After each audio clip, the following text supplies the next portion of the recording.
Madame la présidente, monsieur le ministre, madame la rapporteure, madame la présidente de la commission des affaires sociales, mes chers collègues, avec l'augmentation progressive de l'espérance de vie et l'évolution de notre société, les questions d'euthanasie agitent et animent régulièrement nos débats sociétaux ainsi que nos bonnes consciences.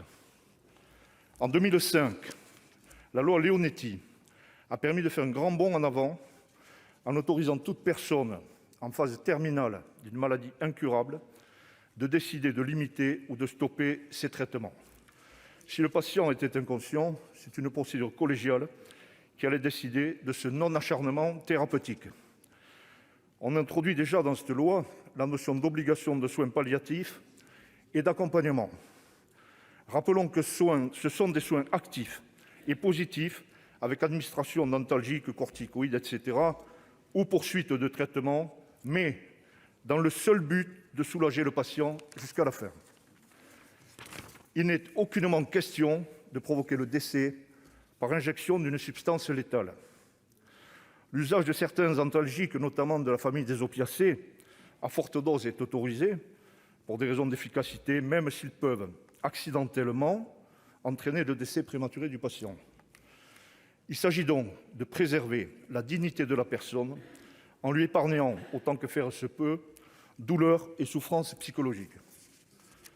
En 2016, un nouveau pas est franchi avec la loi Claeys-Leonetti, qui introduit une notion fondamentale de directive anticipée et de sédation profonde et continue.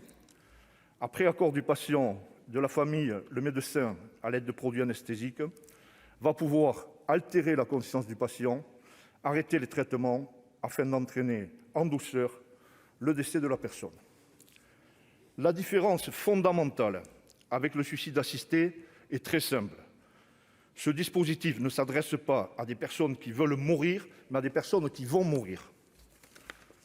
Cette loi Claeys-Leonetti a marqué un progrès fondamental dans le traitement des maladies incurables. Il convient désormais, et vous l'avez rappelé fort justement, monsieur le ministre, de la faire connaître, de la relayer sur le terrain et de veiller à son application. Un nombre trop important de médecins et de soignants refusent encore, souvent sous prétexte de craintes injustifiées, de mettre en œuvre ce dispositif. Cette loi a gravé dans le marbre des actes que les médecins pratiquaient déjà dans l'intérêt du patient et des familles, avec beaucoup de compassion et d'humanisme. La proposition de loi que nous examinons aujourd'hui nous invite, avec le suicide assisté, à un changement de paradigme fondamental. Il ne s'agit pas simplement, comme certains le pensent, de déterminer si nous y sommes prêts. Il s'agit de savoir si nous considérons que cette option constitue, oui ou non, un choix de société souhaitable. Un tel débat ne peut se résumer à 10 articles et mérite un encadrement juridique bien plus détaillé. Ce texte soulève beaucoup plus de problèmes qu'il n'apporte de solutions. Par exemple, l'amalgame à l'article 9 que le texte opère entre soins palliatifs, ne pas suicide assisté d'autre part, ou encore suicide assisté qui, selon l'article 3, serait assimilé à une mort naturelle.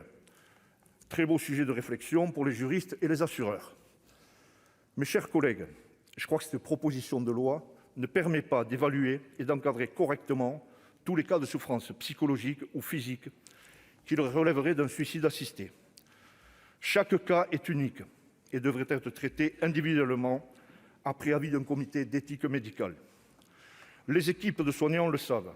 La loi Claeys-Leonetti, judicieusement appliquée et adaptée à certaines circonstances, permet de traiter la grande majorité des cas et me paraît largement suffisante et satisfaisante pour l'heure. Laissons faire les médecins. Pour toutes ces raisons, notre groupe, les Indépendants, ne votera pas ce texte. Merci.